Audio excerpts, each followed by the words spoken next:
Assalamualaikum warahmatullahi wabarakatuh. Perkenalkan, nama saya Priyadi Gurning. Saya ingin mempresentasikan UTS Teknologi Alat Berat saya. Nah, pertanyaan yang pertama, gambarkan kurva proses pembakaran engine diesel konvensional dan jabarkan secara detail proses terjadinya pembakaran setiap langkahnya. Yang di kiri itu adalah kurva dari proses pembakaran motor diesel. Yang angka 1 ini adalah langkah hisap, angka 2 adalah kompresi, angka ketiga itu adalah usaha, dan angka keempat itu adalah langkah buang, dan di sebelah kanan itu adalah gambar dari langkah kerja mesin diesel 4 tak. Nah, yang pertama itu adalah langkah hisap atau intake stroke. Katup masuk terbuka, piston bergerak turun dari titik mati atas ke titik mati bawah. Udara murni dihisap ke dalam ruang bakar karena efek vakum yang terbentuk oleh gerakan piston. Kurva pada langkah ini, tekanan dalam silinder turun seiring dengan volume yang meningkat. Selanjutnya langkah kompresi. Katup masuk dan katup buang tertutup, piston bergerak dari TMB ke TMA, mengkompresi udara di dalam ruang bakar. Suhu dan tekanan udara meningkat drastis karena kompresi. Kurva tekanan dan suhu udara naik dan tajam. Seiring penurunan volume biasanya menunjukkan peningkatan kurva tekanan, seperti yang ada pada gambar angka 2. Selanjutnya, langkah pembakaran. Yang pertama, proses awal. Saat piston mendekati TMA, bahan bakar diesel diinjeksikan ke dalam ruang bakar melalui injektor dengan tekanan tinggi. Udara yang telah dikompresi menjadi sangat panas atau mencapai sekitar 500-700 derajat Celcius. Sehingga saat bahan bakar disemprotkan, ia langsung menguap dan terbakar secara spontan. Pembakaran fase awal. Pada tahap ini, bahan bakar yang diinjeksikan mengalami proses penguapan dan pencampuran dengan udara.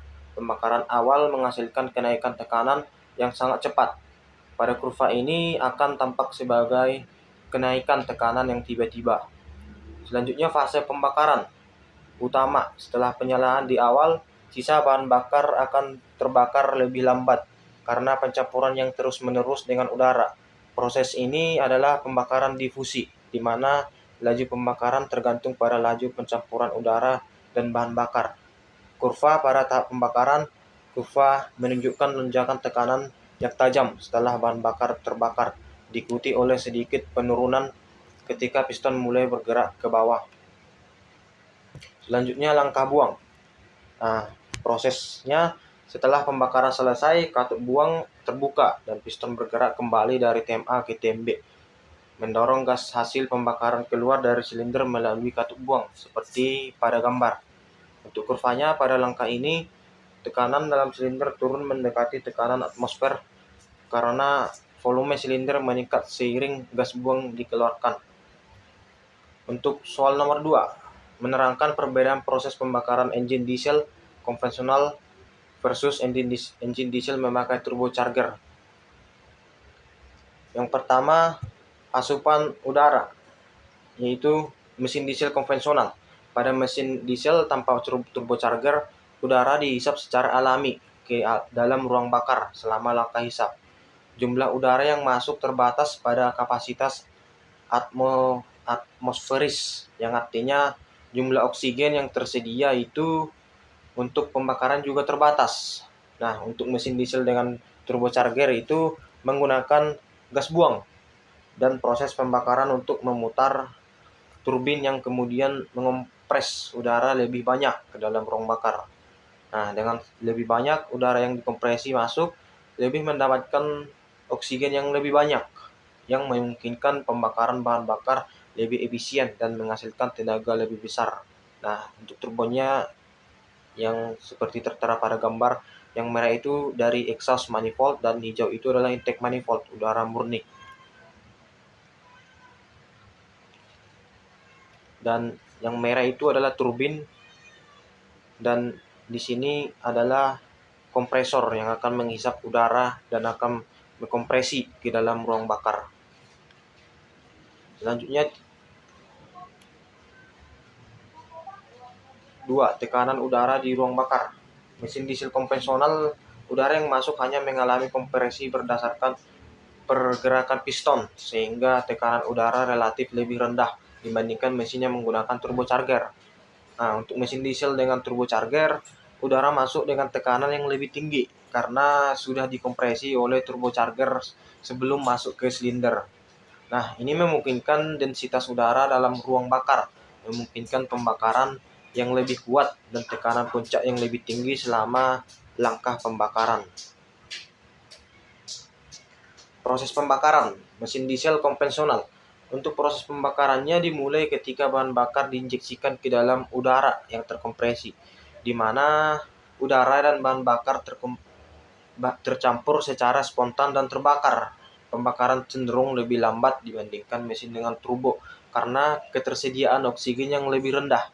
Untuk mesin diesel dengan turbocharger, dengan lebih banyak udara bertekanan tinggi dan lebih banyak oksigen yang tersedia, bahan bakar dapat terbakar lebih cepat dan lebih lengkap.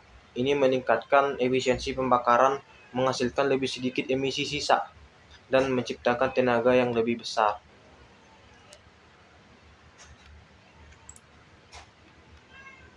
Untuk daya mesinnya, mesin diesel konvensional tanpa turbocharger hanya dapat menghasilkan tenaga berdasarkan jumlah udara yang dihisap secara alami dan bahan bakar yang terbakar. Ini menghasilkan tenaga yang lebih rendah pada volume mesin yang sama. Untuk mesin diesel dengan turbocharger, meningkatkan daya mesin secara signifikan karena tekanan udara yang lebih tinggi dan pembakaran yang lebih efisien. Mesin ini bisa menghasilkan lebih banyak tenaga tanpa harus meningkatkan kapasitas mesin. Yang ketiga, proses kerja, yaitu turbocharger. Yang pertama, gas buang atau exhaust gas. Turbocharger menggunakan gas buang dari mesin sebagai sumber energi. Gas buang yang keluar dari mesin mengalir melalui turbin turbocharger. Nah, yang kedua itu adalah pemutaran turbin, yaitu gas buang bertekanan tinggi memutar turbin turbocharger. Turbin ini terhubung langsung dengan kompresor melalui poros. Nah, untuk nomor ketiga, kompresi udara. Ketika turbin berputar, maka kompresor di sisi lain juga berputar dan mengisap udara segar dari luar, lalu mengompresinya. Udara yang terkompresi memiliki densitas yang lebih tinggi, seperti di sini. Nah, jadi untuk turbin dan kompresornya itu satu poros. Jika turbinnya berputar, maka kompresornya itu akan berputar juga. Nah, dan yang keempat, pengiriman udara ke mesin. Udara yang telah terkompresi ini dikirimkan ke dalam ruang bakar mesin, memberikan lebih banyak oksigen untuk pembakaran bahan bakar yang lebih efisien. Selanjutnya, peningkatan tenaga. Dengan lebih banyak udara yang masuk ke ruang bakar, mesin dapat membakar lebih banyak bahan bakar, sehingga meningkatkan tenaga dan efisiensi pada mesin. Yang ketiga, proses kerja supercharger. Nah, yang pertama itu digerakkan oleh mesin, berbeda dengan turbocharger tadi. Nah, supercharger ini terhubung langsung ke mesin melalui sabuk atau bel, rantai atau roda gigi yang terhubung dengan poros engkol saat mesin berputar. Supercharger itu berputar. Selanjutnya, kompresi udara. Supercharger menghisap udara dari luar dan mengkompresinya, sehingga meningkatkan tekanan udara yang masuk ke dalam ruang bakar mesin. Yang ketiga, pengiriman udara ke mesin. Udara yang telah terkompresi dikirim ke ruang bakar. Udara yang lebih padat ini membawa lebih banyak oksigen.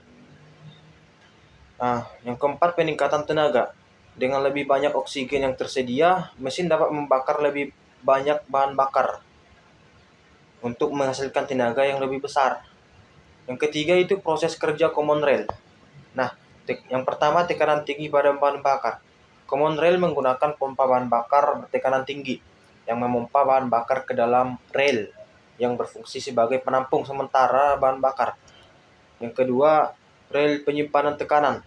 Bahan bakar dalam rail disimpan pada tekanan tinggi dan konstan, bisa mencapai 1600 bar atau lebih, terlepas dari kecepatan atau beban mesin. Yang ketiga, injeksi elektronik. Injektor di setiap silinder dikendalikan secara elektronik oleh ECU, Electronic Control Unit. Nah, jadi ECU ini menentukan waktu, durasi, dan jumlah bahan bakar yang diinjeksikan. Yang kelima, injeksi multitahap, yaitu teknologi common rail memungkinkan injeksi bahan bakar dalam beberapa tahap pre-injection, main injection, post injection, yang membantu meningkatkan efisiensi pembakaran, mengurangi emisi, dan meningkatkan performa pada mesin. Nah, yang keempat, salah satu cara data dari 5 jenis engine alat berat, kemudian menerangkan data tersebut dengan jelas. Jadi, yang saya ambil itu adalah engine dari Caterpillar C18. Untuk tipe engine-nya diesel 4 stroke 6 silinder, kapasitas silindernya itu 18,1 liter.